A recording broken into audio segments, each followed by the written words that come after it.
Hi everyone, Uncle Nacki here. Today I'm going to talk about some cards I picked up at a recent show I went to. The show was in Fairfield, Connecticut, March 3rd, and this is probably about the third time I've been to this show, and it's not too bad. So, if you're in the area, definitely check this show out. The next show date is April 7th. And after that will be May 5th, and then the location I was told will be changing for this particular show. But for now, Scandinavian Club, Fairfield, Connecticut, and like I said, next show, April 7th. So if you're in the area, definitely check it out. Decent variety of items. Not always the same dealers there, that's kind of nice, so there's always a nice mix of different things every time you go. And this particular time I went and didn't get a chance to pick up a whole lot. Did pick up a few singles, and then I also picked up some unopened wax boxes. Some of the singles I picked up, just some, like I said, very few. These were in a 25-cent box. First one here is a 1972 Topps Bill Buckner. It has a rookie trophy on here. This is not his rookie card though. Actually, his rookie card was in 1970, and his 1970 it actually has one I think in 1971 also. It's very, very confusing. So he actually has a rookie card in 1970 he shares with another player. And then I believe he has a 71 Topps where he actually shares the card with two other players. And then his third-year card has the rookie trophy. So very confusing, especially if you're a collector of rookie cards. But his 1970 Topps, which is the one with the gray border, which is identical to this year's 2019 Heritage Topps release, identical design. So 25 cents, and like it says, the 1972. Second card, Sparky Lyle, 1975 Topps, 25 cents. I picked this up. For one thing, I'm a Yankees fan. Second thing, Sparky Lyle is a better than average player. And for 25 cents, it's something that I would normally buy. Third card I picked up was a 1978 Topps Bobby Mercer. Same idea. I'm a Yankees fan. Although he's not on the Yankees on this particular card, he is known to play on the Yankees. So, nice card overall. Unfortunately, the centering's a little bit off. But again, 25 cents, you can't complain. 1979 Topps Pedro Guerrero. That's his rookie card, so that's a nice card. If you're a rookie card collector, it's definitely one that you're gonna need. And I think it's card number 718.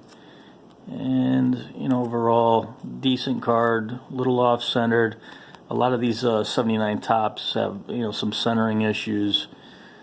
So sometimes tracking a nice centered one down is sometimes a little bit of a task.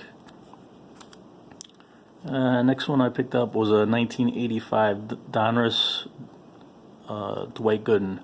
This card here is actually the card that is on the bottom of the box, and these are usually hand cut. And a lot of times when they're hand cut, they're not cut well.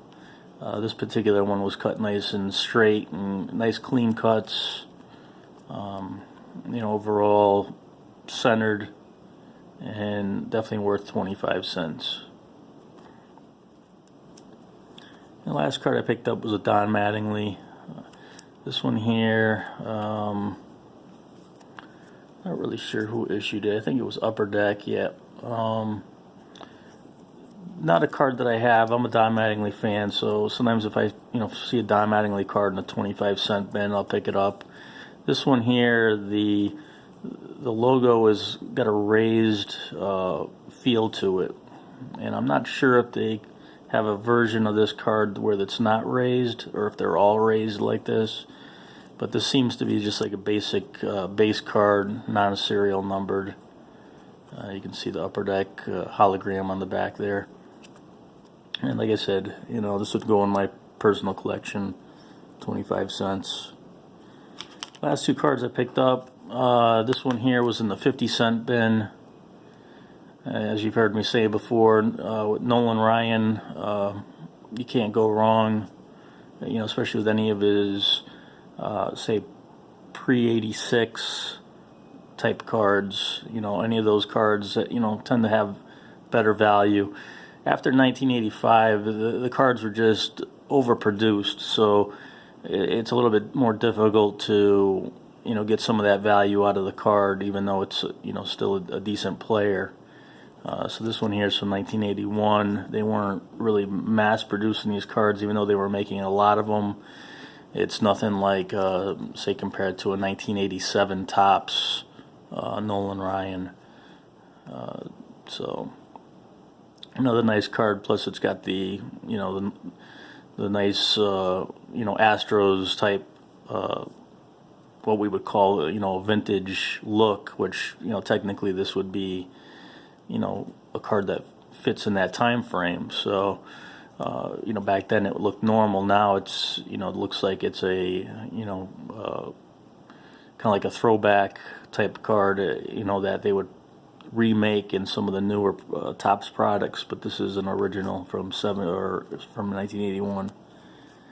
Last card I picked up was a 1973 Topps.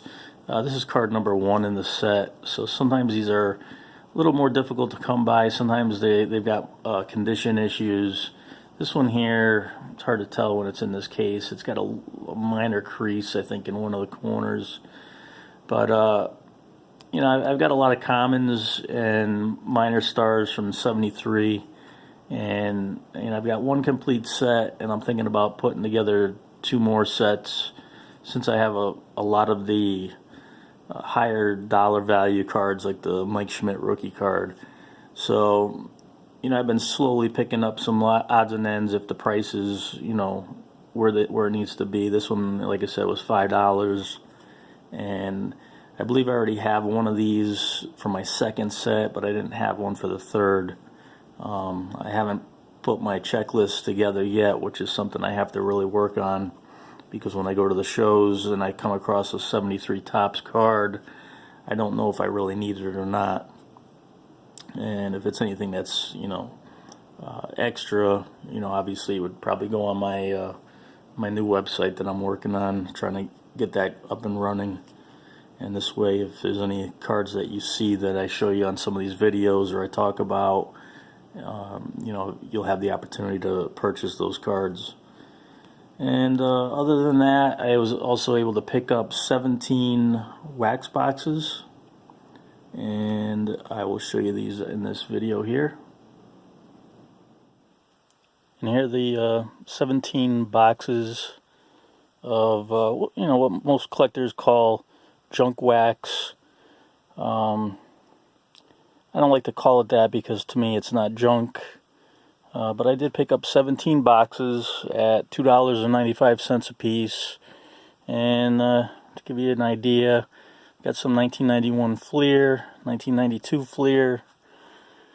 We come down here, looks like 92 Topps, some 91 Donruss Series 1, a couple boxes of 91 Donruss Series 2. And the others were the 91 and 92 Fleers. So out of out of the bunch, 91 and 92 Fleer was the most. But for $2.95 a box, nothing to complain about. At that kind of price, I have no problem buying these. Anytime I come across them. And out of all these, they're all cellophane wrapped, except for the 91 Fleers. I don't think they came cellophane wrapped from the factory, and same thing with the Topps.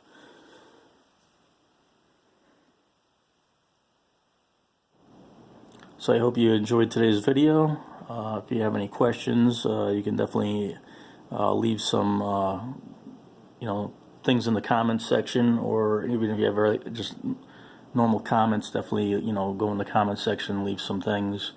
I try to get back to everybody as quickly as I can. And if you like the video, give it a thumbs up. And if you haven't subscribed yet and you enjoyed the video and want to see future videos like this, definitely subscribe to the channel. I talk about coins, stamps, comic books, baseball cards, vintage non-sports cards, a lot of T206 videos, and I kind of break everything down and let you know what to look for if it's something like a set that you're not familiar with. And I just try to give you a kind of a running start into, say, some of the vintage sets that there may not be as much information on, say, the internet or in books. They don't always go through all the details of all the variations that are out there, could be found. And so other than that, like I said, if you like the video, give it a thumbs up. And Fairfield, Connecticut, Scandinavian Club, if you're in the area, April 7th, 2019, definitely check it out. It's a $2 admission, and who knows, maybe I'll see you there. Alright, hope you enjoyed the video. See you guys soon. Thanks for watching.